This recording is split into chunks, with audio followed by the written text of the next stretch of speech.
श्रीगुरुभ्यो नमः। हरिः ओम। जयति हरिरचिन्त्यः सर्वदेवैकवन्द्यः परमगुरुरभीष्टावाप्तिदः सज्जनानां निखिलगुणगणार्णो नित्यनिर्मुक्तदोषः सरसिजनयनोऽसौ श्रीपतिर्मानदो नः। धर्मविज्ञानवैराग्यपरमैश्वर्यशालिनः आनन्दतीर्थभगवत्पादान् वन्दे निरन्तरम्। नमोस्तु तात्विका देवाः विष्णुभक्तिपरायणाः धर्ममार्गे प्रेरयन्तु भवन्तः सर्व एव हि। वक्रतुण्डमहाकाय सूर्यकोटिसमप्रभ निर्विघ्नं कुरु मे देव सर्वकार्येषु सर्वदा। यस्य वाक्कामधेनुर्नः कामितार्थान् प्रयच्छति सेवेतं जय योगीन्द्रं कामबाणच्छिदं सदा। नौमिन्यायसुधाधिकृज्जयमुनीन् श्रीपादराट्सन्मणीन् व्यासार्यान् विविधागमाब्धिविहरान् श्रीवादिराजानपि वन्दे हंसवरान् रघुत्तमगुरून् वैदग्ध्यवारांनिधीन् श्रीसत्यव्रतराघवेन्द्रमुनिपान् सद्बोधसद्यानपान् सत्यसन्तुष्टदुग्धाब्धेः जातः सत्यपरायणः चिन्तामणिः सदा भूयात् सतां चिन्तितसिद्धये। विद्यायां विबुधाचार्यं वेदज्ञानाब्धिचन्दिरं दुर्मतध्वान्तमार्तण्डं सत्यध्यानमुनिं भजे। सत्याभिज्ञकराब्जोत्थान् पञ्चाशद्वर्षपूजकान् सत्यप्रमोदतीर्थार्यान् नौमिन्यायसुधारतान्। शास्त्रेषु पारदृश्वानं शास्त्रज्ञेषु च वत्सलं दीनभक्तोद्धारकरं सत्यात्मानं गुरुं भजे। विद्यापीठविधातारं विद्यावारिधिचन्दिरं विद्यार्थिवत्सलं वन्दे महामहिमसद्गुरुम्। आपादमौलिपर्यन्तं गुरूणाम् आकृतिं स्मरेत् तेन विघ्नाः प्रणश्यन्ति सिद्ध्यन्ति च मनोरथाः। श्रीगुरुभ्यो नमः। हरिः ओम हरिः ओम हरिः ओम। परमपूज्य श्री श्री सत्यात्मतीर्थ स्वामी श्रीपादांच्या चरण कमलांवर डोके ठेवून अनंत अनंत शिरसाष्टांग प्रणाम समर्पण करून स्वामीजींच्या आज्ञेनुसार श्री श्री सत्यपरायण तीर्थ स्वामी महाराजांचे किंचित चरित्र सांगण्याचा प्रयत्न करतो। स्वामीजींचे चरित्र अफाट आहे, प्रचंड आहे। माझ्या अल्पमतीला जेवढे समजले आहे तेवढे सांगण्याचा मी प्रयत्न करतो। सत्य संतुष्ट दुग्धाब्धेः जातः सत्यपरायणः चिंतामणिः सदा भूयात् सतां चिंतितसिद्धये। आपण आज ज्या महानुभावांचा महिमा ऐकणार आहोत ते महानुभाव म्हणजे साक्षात चिंतामणी स्वरूप आहेत। चिंतामणी म्हणजे चिंतिलेले देणारा मणी हा चिंतामणी। तसेच सज्जन ज्याची अपेक्षा धरतात ते सर्व काही देणारे महानुभाव म्हणजे सत्यपरायण तीर्थ स्वामी श्रीपाद। आता ह्या नवरात्रामध्येच त्या महानुभावांचा वृंदावन प्रवेश दिन अर्थात स्वामीजींची पुण्यतिथी येत आहे। त्यामुळे आपण त्यांचे विशेष स्मरण केल्यास आपल्या सर्वांचे पाप नाहीसे होतील। नानाविध अनिष्ट जर असतील त्यांचा नायनाट होईल, इष्टप्राप्ती होईल, विशेषतः भगवंताचा परमानुग्रह होईल। लौकिक आणि अलौकिक सर्व प्रकारची साधन संपत्ती स्वामीजींच्या परमानुग्रहाने सिद्ध होईल। श्री श्री सत्यपरायण तीर्थ स्वामी श्रीपादांचे वृंदावन हे संते बिदनूरू ह्या गावामध्ये आहे। 2022 सालचा जो चातुर्मास्य श्री श्री परमपूज्य सत्यात्मतीर्थ श्रीपादांनी केला ते गाव म्हणजे संते बिदनूर।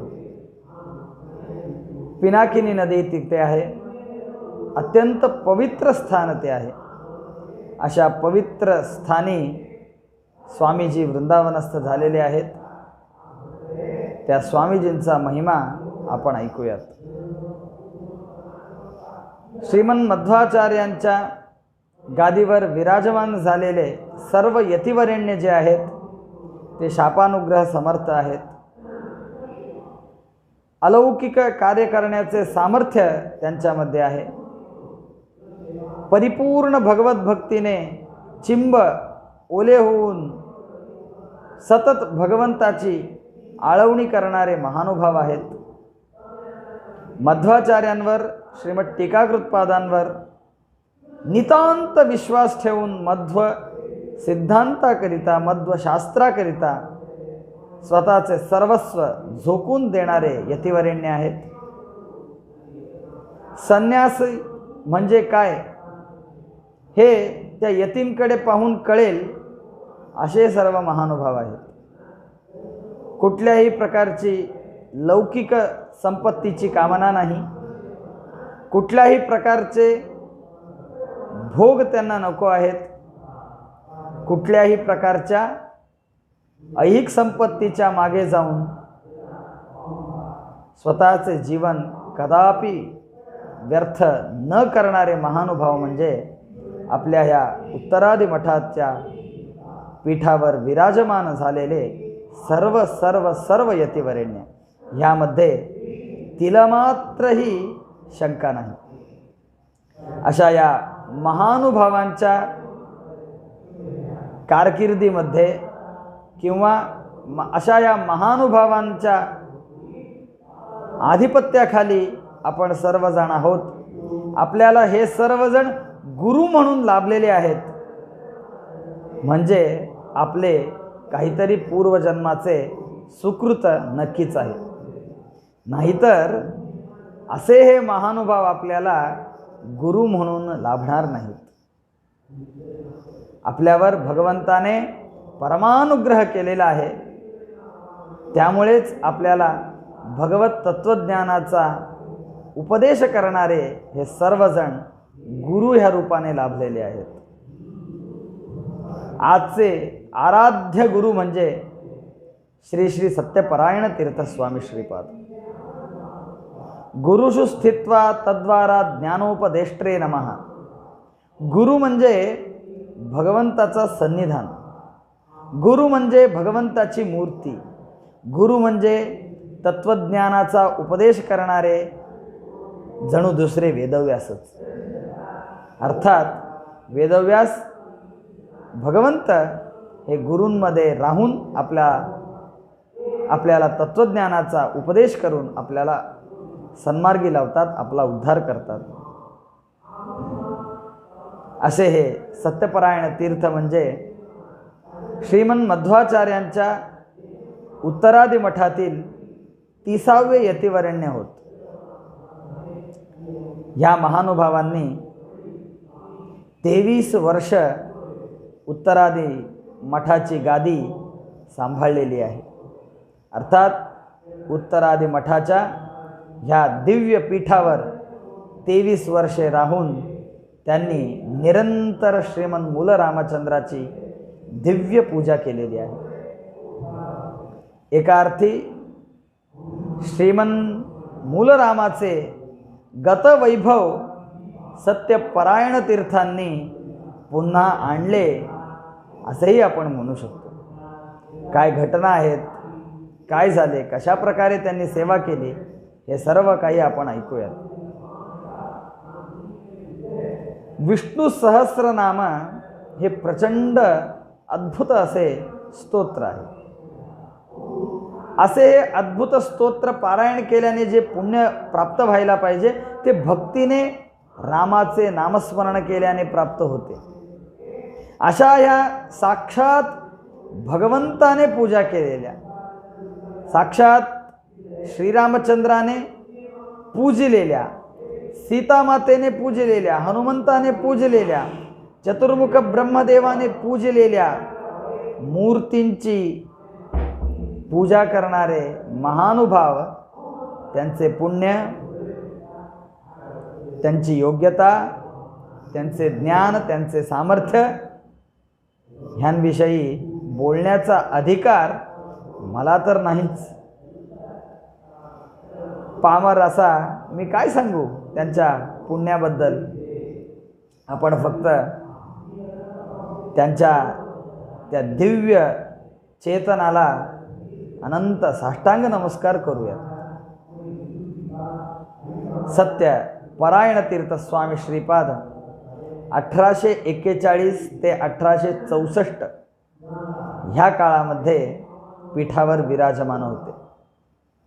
सत्यपरायण तीर्थ ह्यांचे आश्रमगुरू म्हणजे सत्य संतुष्ट तीर्थ स्वामी श्रीपाद. सत्य संतुष्ट स्वामी श्रीपादांचे वृंदावन हे मैसूर ह्या प्रांतामध्ये आहे. सत्य संतुष्ट कर कमल संजात म्हणजेच सत्य परायण तीर्थ स्वामी श्रीपाद. सत्यपरायण तीर्थांबद्दल सांगायचं झालं तर हे सत्यपरायण तीर्थ स्वामी श्रीपाद म्हणजे सत्यसंध स्वामी श्रीपादांचे पूर्वाश्रमातील नातू. एवंच सत्यपरायण तीर्थांना पूर्वाश्रमातील आजोबा म्हणजे सत्यसंध स्वामी श्रीपाद. सत्यसंध स्वामी श्रीपादांचे नातू म्हणजे हे सत्यपरायण तीर्थ स्वामी श्रीपाद. आजही आपण पाहतो परमपूज्य प्रातस्मरणीय श्री श्री परमपूज्य श्री श्री सत्यप्रमोद तीर्थ स्वामींचे पूर्वाश्रमाचे नातू म्हणजे प्रस्तुत पीठाधिपती परमपूज्य श्री श्री सत्यात्मतीर्थ स्वामी श्रीपाद. अशा प्रकारेच सत्यसंध तीर्थांचे नातू म्हणजे सत्यपरायण तीर्थ. सत्यपरायण तीर्थ यांचे पुत्र म्हणजे सत्यपरायण तीर्थांचे पूर्वाश्रमातील वडील म्हणजे स्वामीरायाचार्य. अर्थात सत्यसंध स्वामी श्रीपादांना पूर्वाश्रमामध्ये जे स्वामीरायाचार्य नावाचे पुत्र होते, श्रीपाद पुत्र होते, तेच सत्यपरायण तीर्थ स्वामींचे पिता होते. म्हणजे काही काळ श्रीपाद पुत्र होते आणि त्यानंतर श्रीपाद पिता होते स्वामीरायाचार्य. स्वामीरायाचार्यांना हे भाग्य का मिळालं, कसं मिळालं, ह्यामागचं कारण म्हणजे दिव्य अशी भगवत भक्ती. स्वामीरायाचार्य ह्यांनी अनुव्याख्यान दीपिका नावाचा ग्रंथ लिहिलेला आहे. त्याच प्रकारे द्वैत वादार्थ तर्कदीपिका नावाचा ग्रंथ स्वामीरायाचार्यांनी रचलेला आहे. ह्यावरूनच त्यांचे प्रकांड पांडित्य आपल्याला कळून येते. भगवंतावर नितांत भक्ती, सतत शास्त्राध्ययन, जप तपादी अनुष्ठान ह्यांमध्येच ते स्वतःच्या जीवनाची धन्यता मानणारे होते. त्यामुळेच स्वामीरायाचार्यांना पिता म्हणून सत्यसंध तीर्थ स्वामी श्रीपाद लाभले. पुत्र ह्या नात्याने सत्यपरायण तीर्थ स्वामी श्रीपाद लाभले. सत्यपरायण तीर्थ स्वामींचे पूर्वाश्रमाचे नाव म्हणजे हावेरी गुरुराज आचार्य. हावेरी गुरुराज आचार्य त्यांचे नावच गुरुराज, त्यामुळे वेदांत साम्राज्य सिंहासनाधीश्वर होण्याचे भाग्य त्या सत्यपरायण तीर्थ स्वामी श्रीपादांना लाभले. अर्थात हावेरी गुरुराजाचार्य, ह्या हावेरी गुरुराजाचार्यांचे अध्ययन त्यांच्या वडिलांजवळच म्हणजे स्वामीरायाचार्य ह्यांच्याजवळ झाले. मी मगाशीच सांगितले आहे, स्वामीरायाचार्यांची विद्वत्ता, त्यांचे पांडित्य, त्यांचे गहन ज्ञान हे त्यांच्या ग्रंथ रचनेवरूनच सिद्ध होते. त्यामुळे खूप अद्भुत अशा पद्धतीने स्वामी रायाचार्यांच्या जवळ हावेरी गुरुराज आचार्य यांचे अध्ययन सुरू झाले. हावेरी गुरुराजाचार्यांची प्रतिभा लोकोत्तर होती. त्यांच्या वडिलांची शिकवण अत्यद्भुत होती. त्या दोघांचा संगम झाल्यामुळे वज्र ह्यालाही किंमत आहे, हिऱ्यालाही किंमत आहे, सोन्यालाही किंमत आहे. पण तोच वज्र, तोच हिरा जेव्हा सोन्यामध्ये संलग्न होतो तेव्हा त्या वस्तूची किंमत ही औरच असते. तशा प्रकारे स्वामी रायाचार्यांचे पांडित्य, ज्ञान, पुण्य लोकोत्तरच आहे. त्याचबरोबर हावेरी गुरुराजाचार्यांचे ज्ञान, पुण्य, योग्यता हे सर्व काही अलौकिक आहे. परंतु या अलौकिक अशा दोन गोष्टींचा संगम जेव्हा झाला तेव्हा अत्यद्भुत रीतीने शास्त्र हे उमलून बाहेर आले. कमळ उमलल्यावर जसं सुंदर दिसावं तसं गुरुराजाचार्य यांचं पांडित्य खुलून दिसत होतं. गुरूंना सद्भाग्य कुठलं माहिती आहे का? गुरूंना सद्भाग्य म्हणजे महाप्रचंड बुद्धिमान विद्यार्थी मिळणे. कारण प्रचंड बुद्धिवान विद्यार्थ्याला शिकवण्यामध्ये त्या गुरूंचा कस लागतो. त्यामुळे हावेरी गुरुराजाचार्य यांचे प्रश्न, त्या प्रश्नांना उत्तर देणं, नवे नवीन आक्षेप घेणे, त्या आक्षेपांचे समाधान करणे, ह्यामध्ये पिता पुत्र मशगूल झाले होते, दंग झाले होते.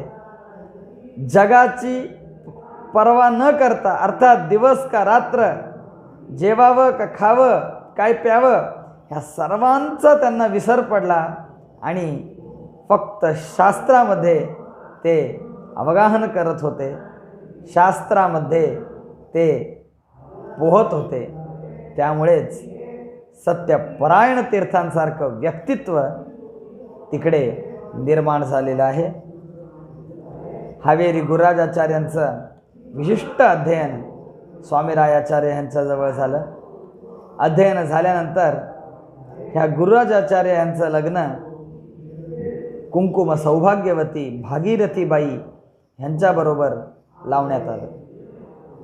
ह्या गुरुराजाचार्य आणि भागीरथीबाई ह्यांना व्यंकट मध्वाचार्य ह्या नावाने एक पुत्र उत्पन्न झाला. तेच पुढे जाऊन श्रीपाद पुत्र म्हणून ओळखले जातील. अशा प्रकारे सत्यपरायण तीर्थांचे पूर्वाश्रमामध्ये अर्थात हावेरी गुरुराजाचार्य असताना अध्ययन झाले, लग्न झाले आणि त्यांना व्यंकट मध्वाचार्य नावाचा सूर्यासारखा तेजस्वी पुत्रही उत्पन्न झाला. सत्यपरायण तीर्थ जेव्हा गादीवर बसणार तेव्हा मठाची परिस्थिती अत्यंत बिकट होती. याचे कारण म्हणजे सत्यपरायण तीर्थ स्वामींचे आश्रमगुरू सत्यसंतुष्ट तीर्थ. त्या सत्यसंतुष्ट तीर्थ स्वामींचे गुरु म्हणजे श्री श्री सत्यसंकल्प तीर्थ. सत्यसंकल्प तीर्थ स्वामीजी करजगी ह्या गावामध्ये होते. करजगी ह्या गावामध्ये त्यावेळी प्रचंड दुष्काळ पडला. प्रचंड दुष्काळ ह्याचा अर्थ 1 वर्ष 2 वर्ष किंवा 5 वर्ष चालणारा तो दुष्काळ नव्हता, तर तो दुष्काळ तब्बल 12 वर्ष चालला. प्रचंड दुष्काळामध्ये खाण्याची व्यवस्था नाही, धान्याचे भाव गगनाला भिडलेले, कोणाला धान्याची टंचाई, कोणाला पाण्याचा त्रास. अशा प्रकारे जनजीवन विस्कळीत झालं होतं. त्यावेळी सत्यसंकल्प तीर्थ स्वामींनी ही भगवंत पाहणारी परीक्षा आहे असे समजून असे समजून स्वामीजींनी मठामधील जी जी जवाहिरे होती, रत्न होते, जे जे सोन्याचे दिव्य असे मंटप होते, वज्रमंटप होता, तो सर्व काही गहाण ठेवला. गहाण ठेवून त्याच्यावर कर्ज घेऊन त्या पैशाने धान्य विकत आणून तब्बल 12 वर्षांपर्यंत अन्नदान केलेलं आहे. आपण स्वप्नामध्येही हे चिंतित शकत नाही, ह्याचा विचारच आपल्या मनामध्ये येऊ शकत नाही.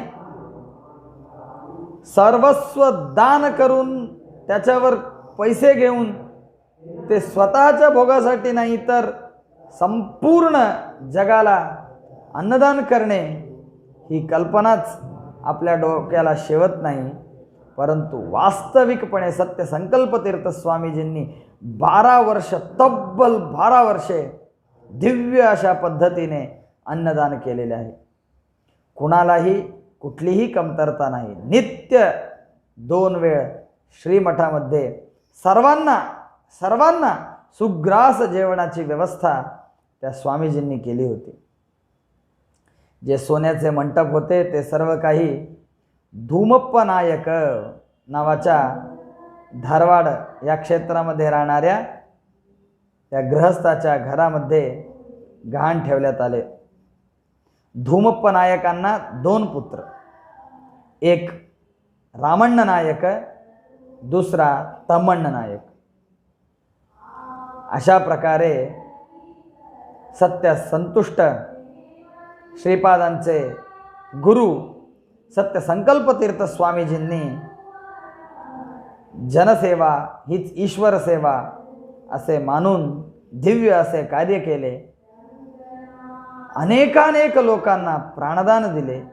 अनेकानेक लोकांना जो क्षुधेचा क्षुधाबाधा होत होती त्याचा संपूर्ण परिहार केला. त्यानंतर सत्य संतुष्ट तीर्थ स्वामी श्रीपाद पीठावर आले. ते फक्त 8 महिने आणि प्रायः 14 दिवस असे काहीच दिवस पीठावर विराजमान होते. त्यानंतर पीठावर आलेले महानुभाव म्हणजे सत्यपरायण तीर्थ स्वामी श्रीपाद. सत्यपरायण तीर्थ स्वामी श्रीपाद जेव्हा पीठावर आले तेव्हा अत्यंत बिकट परिस्थिती श्रीमठाची अर्थात उत्तरादी मठाची होती.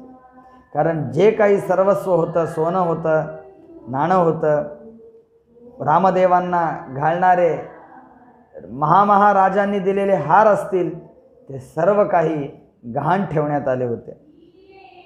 त्यामुळे ते वैभव जे आहे ते परत मिळवण्याची खूप मोठी जबाबदारी सत्यपरायण तीर्थ यांच्या खांद्यावर होती. प्रसंग आला होता म्हणून सत्य संतुष्ट तीर्थ स्वामींनी, सत्य संकल्प तीर्थ स्वामींनी सर्व काही गहाण ठेवून अन्नदान केलं होतं. परंतु मठाची संपत्ती ही अशीच जाऊ देणे हे योग्य नव्हे. मूलरामांना दिव्य अशा सुवर्ण मंटपामध्ये, रत्न मंटपामध्ये, वज्र मंटपामध्ये ठेवून पूजा करायलाच पाहिजे. तो श्रीमन मूल रामचंद्राचा मान आहे. आता तर दुष्काळ नाही, त्यामुळे गेलेली संपत्ती परत मिळवण्याची खूप मोठी जबाबदारी ही सत्यपरायण तीर्थ स्वामीजी यांच्या खांद्यावर होती. स्वामीजींना आश्रम झाला. सत्य संतुष्ट तीर्थ स्वामींनी त्यांना आश्रम दिला आणि सत्य संतुष्ट तीर्थ स्वामी श्रीपाद मैसूर या क्षेत्रामध्ये वृंदावनस्थ झाले. तेव्हा गुरूंची दिव्य अशी आराधना केली. अनेक विद्वानांना अनेक प्रकारचे दान केले. अनेक प्रकारच्या विद्वत्सभा स्वामीजींनी केल्या आणि तिथून संपूर्ण भारत संचार करून मध्वाचार्यांचे शास्त्र प्रचार करण्याचे खूप मोठे काम सत्यपरायण तीर्थ स्वामीजींनी खांद्यावर घेतले. नववृंदावन ह्या क्षेत्रामध्ये स्वामीजी आले. नववृंदावन ह्या क्षेत्रामध्ये पद्मनाभ तीर्थांचे सन्निधान आहे, कवींद्र तीर्थांचे सन्निधान आहे, वागीश तीर्थांचे सन्निधान आहे, व्यासत्रय लिहिणारे व्यासराज तीर्थ यांचे सन्निधान आहे, रघुत्तम तीर्थ स्वामीजी ह्यांचे गुरुवर्य अर्थात रघुवर्य तीर्थ स्वामीजींचे तिकडे सन्निधान आहे. अशा 9 यतिवरेण्यांनी युक्त असणारे परम पवित्र स्थान म्हणजे नववृंदावन क्षेत्र. ह्या नववृंदावन क्षेत्रामध्ये राहून त्यांनी दिव्य असे पाठप्रवचन तिकडे केलेले आहे. त्यानंतर त्यांनी मळखेड दिग्विजय केला. मळखेड म्हणजे अर्थात न्यायसुधा ग्रंथ लिहिणारे, मध्व सिद्धांतामध्ये ज्यांचे स्थान कोणी दुसरे घेऊच शकणार नाही असे दिव्य महापुरुष, दैवी पुरुष, इंद्रावतारी श्रीमद जयतीर्थ स्वामी महाराज यांचे वासस्थान असणाऱ्या मळखेड येथे स्वामीजी आलेले आहेत. मळखेडमध्ये दिव्य असे पाठप्रवचन करण्यात आले, विद्वत सभा झाल्या, विद्वानांचे विशेष ब्राह्मण भोजन करवण्यात आले, इत्यादी सर्व काही दिव्य दिव्य कार्य करत करत करत स्वामीजी हैदराबाद ह्या क्षेत्रामध्ये दिग्विजय करत आले.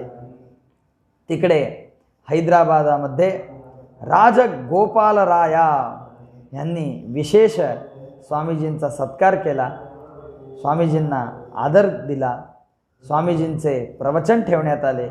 स्वामीजींनी त्या गावामध्ये अनेकांना तप्तमुद्रा दिल्या, वैष्णव सिद्धांताचा उपदेश केला, विष्णू भक्तीचे महत्त्व सांगितले आणि दुर्मार्गामध्ये चालणाऱ्या अनेकांना सन्मार्गात आणून स्वामीजींनी त्यांचा उद्धार केला.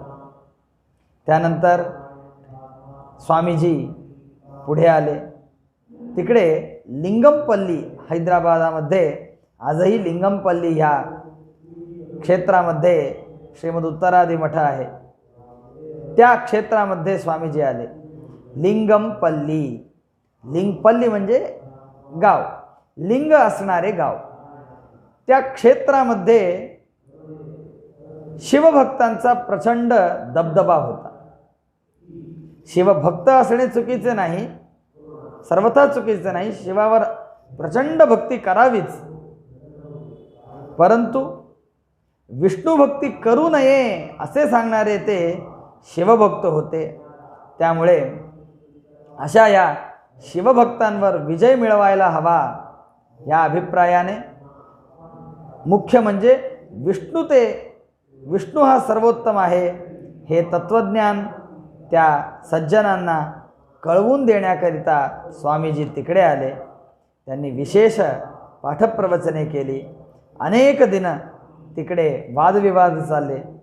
कुठलाही प्रश्न असो त्या प्रश्नाला स्वामीजी अत्यंत निडरपणे पण शांतरित्या परंतु तेवढेच समाधानकारक असे उत्तर देत असत. ते सर्व काही ऐकून तेथील त्या लोकांना चांगला प्रभाव पडला आणि त्यांनी स्वामीजींचे म्हणणे, त्यांचे वाक्य, त्यांचे तत्वज्ञान सर्व काही स्वीकार केले. त्या क्षेत्रामध्ये स्वामीजींनी मुख्य प्राणदेवांची स्थापना केली. त्यावेळी 10,000 सद्ब्राह्मणांचे सुग्रास भोजन त्या ठिकाणी स्वामीजींनी घडवून आणलेले आहे. त्यानंतर स्वामीजींनी मठाच्या काही उत्तम शिष्यांना, ज्यांची परिस्थिती आर्थिक परिस्थिती उत्तम आहे अशा मठाच्या शिष्यांना त्यांचे 2 महिन्याचे पगार श्रीमन मूल रामचंद्राच्या चरणी अर्पण करण्याची आज्ञा केली. ह्याचे कारण म्हणजे जे मंडप गहाण ठेवण्यात आले होते ते परत मिळवणे हाच होता. त्यामुळे अनेक जण हा सदवकाश आहे, मठाची सेवा करण्याचा उत्तम उपाय आहे असे समजून अनेकांनी सेवा केल्या, अनेकांनी अनेक प्रकारचे दान दिले. परंतु काही कुहकी लोक होते, ते म्हणाले, हे स्वामीजी सत्यपरायण आहेत की वित्तपरायण आहेत. अर्थात स्वामीजींना हे वित्तपरायण म्हणत होते. भगवंताने त्यांचे हे म्हणणे, स्वामीजींचा अपमान सहन केला नाही. जो व्यक्ती असे म्हणाला होता त्या व्यक्तीला वेड लागलं आणि त्या क्षणापासून तो मरेपर्यंत सत्यपरायण वित्तपरायण, सत्यपरायण वित्तपरायण असेच म्हणत म्हणत म्हणत म्हणत मृत पावला. एक घटना सांगतात. स्वामीजी पाठप्रवचन करत होते, त्यावेळी एक पक्षी एक नाणं घेऊन जात होता आणि ते नाणं तिकडे खाली पडलं.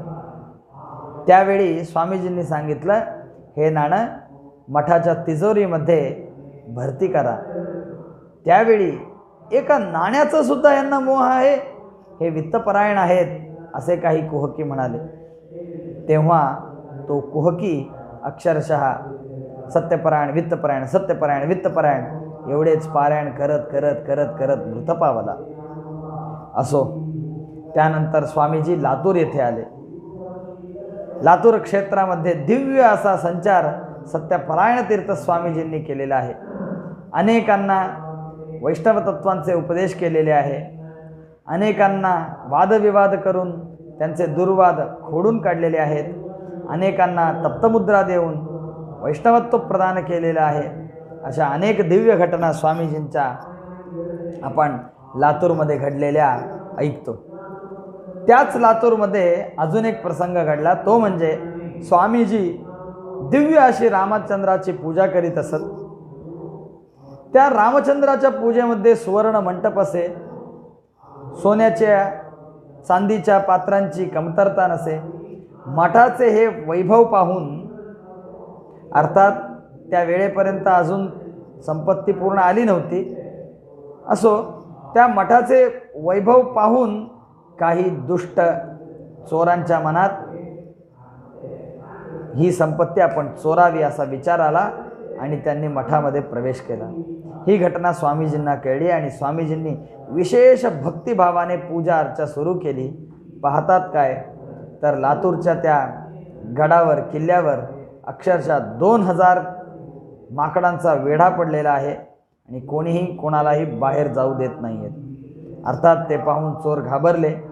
त्यांनी स्वतःचा विचार काढून टाकला. स्वामीजींना शरणागत झाले. स्वामी, आमचा अपराध घडला, आम्ही चोरी करणार होतो, परंतु आम्हाला हे शक्य नाही, हे कळून चुकलं आहे, त्यामुळे क्षमा असावी असे म्हणून ते चोर निघून गेले. अर्थात मूल रामचंद्र असणाऱ्या त्या श्रीमठाची सेवा साक्षात मुख्य प्राण करीत होते, यामध्ये संदेह नाही असे स्वामीजींनी त्या प्रसंगी सगळ्यांना कळवले. अशा प्रकारे स्वामीजींनी दिव्य अशी शक्ती त्या क्षेत्रामध्ये दाखवलेली आहे. त्यानंतर स्वामीजी कोल्हापूर येथे आले. कोल्हापुरामध्ये लक्ष्मी दंडक त्यांनी रचलेले आहे. लक्ष्मीला सुंदर असे कुंकुमार्चना स्वामीजींनी केलेले आहे. कोल्हापूर या क्षेत्रामध्ये स्वामीजींनी 1000 सुवासिनी स्त्रियांना उंची साड्या दान दिलेले आहेत. ओटी इत्यादी सर्व काही दान रूपाने दिलेले आहे. हजारो दंपतींना बोलावून त्यांना सुग्रास भोजन घातलेले आहे. त्यानंतर स्वामीजींनी सांगली येथे जाऊन सत्यव्रत तीर्थांचे दर्शन घेतलेले आहे. धारवाड, गद्वाल इत्यादी अनेक क्षेत्रामध्ये स्वामीजी येत असत. अशा प्रकारे भारत संचार करून करून स्वामीजींनी योग्य अशी खूप सारी संपत्ती कमावली होती आणि संपत्ती स्वामीजींनी त्यावेळी त्या गहाण ज्या व्यक्तीने हे सर्व काही मठाची संपत्ती गहाण ठेवून घेतली होती त्या व्यक्तीला ते पोहोचवले आणि सांगितले, आता थोडेच पैसे राहिलेले आहेत, ते आम्ही तुला देऊ, त्यामुळे तुम्ही आमचे सर्व काही हे पाठवून द्या. त्यावेळी त्या रामण्ण नायक ह्याने स्वतःच्या लहान भावाला तम्मण्ण नायक ह्याला मठामध्ये पाठवले आणि मठामध्ये राहूनच मठाला जी जी संपत्ती प्राप्त होते ती आपल्या तिजोरीत ती भरून घे. एकदा का मठाचं सर्व काही कर्ज फिटलं तर आपण सर्व काही मठाला सुपूर्त करूयात असं सांगितलं होतं. एवंच ते वज्रमंटप वगैरे सर्व काही देण्याकरिता मठाचा हिशोब वगैरे पाहण्याकरिता ते तिम्मण्ण नायक मठामध्येच राहू लागले. स्वामीजींचा दिव्य संचार, दिव्य दिनक्रम, स्वामीजींचे ते श्रीमद न्यायसुधा व्याख्यान, स्वामीजींचे ऋग्भाष्य व्याख्यान, स्वामीजींचे तर्कतंडा, न्यायामृत, चंद्रिका ह्या ग्रंथावरील प्रभुत्व, मध्वसिद्धांत प्रतिपादन करण्याची कला, एखाद्या नास्तिकाला आस्तिक बनवण्याची कला, भगवंताचे उपकार सांगण्याची पद्धत, अत्यंत तल्लीन होऊन भक्तिभावाने, अत्यंत नम्रतेने, शांत चित्ताने भगवन्मय वातावरणात त्या मूल रामचंद्राची पूजा, हे सर्व काही त्या तिम्मण्ण नायकांनी पाहिले. आणि एके दिवशी तिम्मण्ण नायक स्वामीजींजवळ आले. त्यांनी साष्टांग प्रणाम केला आणि तिम्मण्ण नायकांनी सांगितलं, मला तुमचा शिष्य बनवून घ्या. एवढे दिवस मी मठामध्ये काय संपत्ती आली, काय आली, मला किती पैसे मिळाले, अजून किती पैसे तुम्ही द्यायचे राहिलेत, हा हिशोब करण्याकरिता आलो होतो. परंतु तुमचे ज्ञान, तुमचे पांडित्य, तुमचा दिनक्रम, तुमचे हे सर्व काही दैवी कार्यक्रम पाहून मला आपला शिष्य व्हावंसं वाटतंय. आपण माझ्यावर अनुग्रह करा असे सांगितले आणि ते तिम्मण्ण नायक श्री श्री सत्यपरायण तीर्थ स्वामीजींचे शिष्य बनले.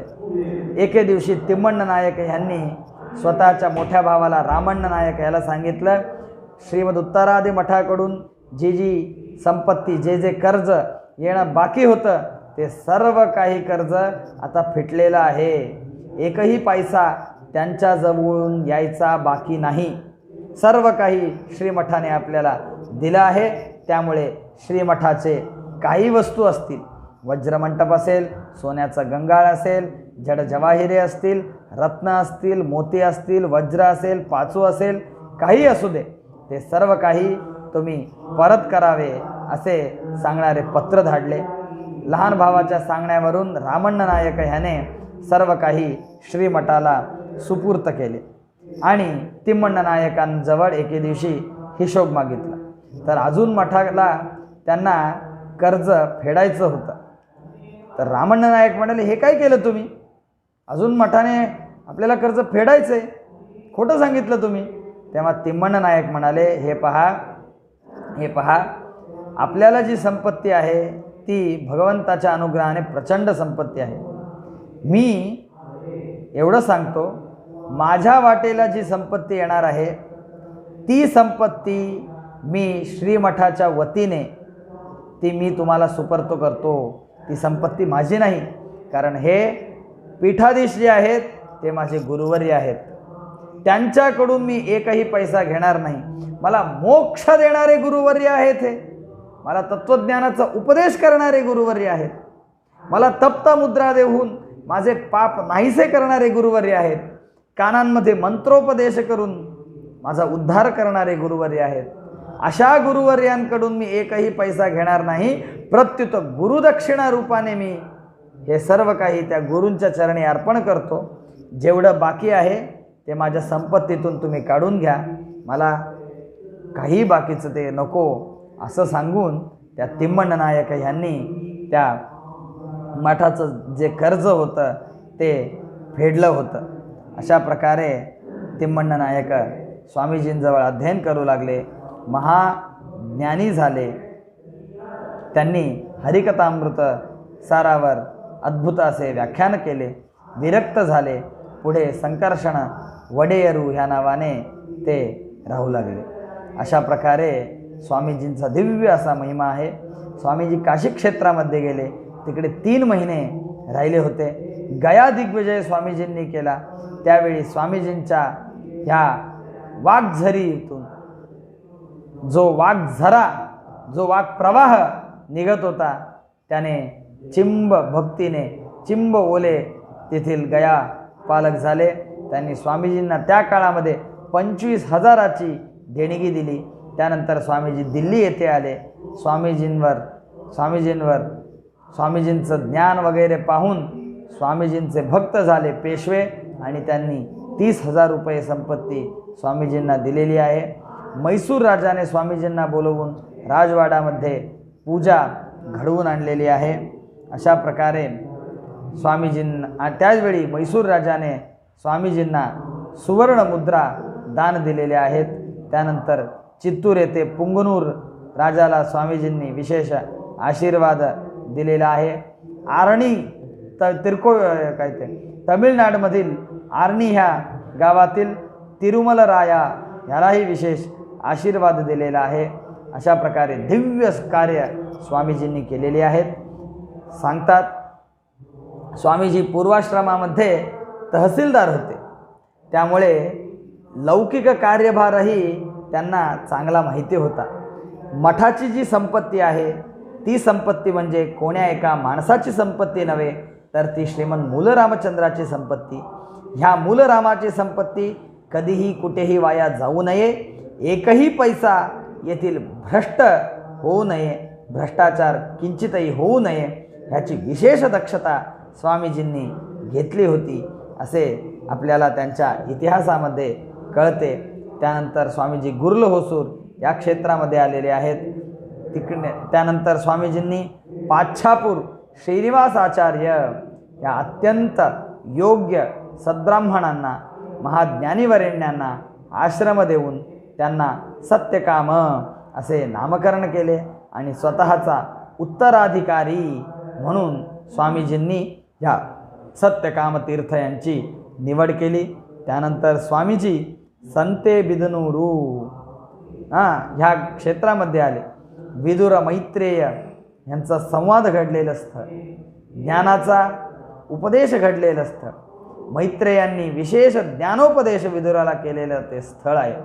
किती पवित्र, किती सुंदर, किती अद्भुत स्थळ असेल हे.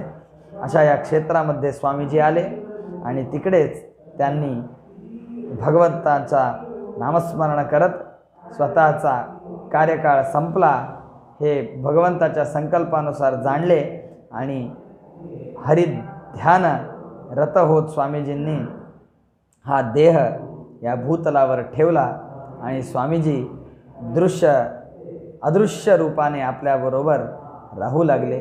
तोपर्यंत स्वामीजी दृश्य रूपाने होते, आता अदृश्य रूपाने स्वामीजी आपल्याबरोबर आहेत. स्वामीजींच्या वृंदावनाची जे सेवा करतात, जे घरात बसूनच स्वतःच्या तोंडाने स्वामीजींचं नामस्मरण करतात, त्या सर्वांना स्वामीजी विशेष अनुग्रह करतात. भोगापुरेशाचं स्तोत्र स्वामीजींनी रचलेलं आहे. राम शब्दाचं दिव्य असं व्याख्यान केलेलं आहे स्वामीजींनी. 187पेक्षा अधिक 185 187 अर्थ स्वामीजींनी सांगितलेले आहेत. वामन शब्दार्थ सांगितलेला आहे.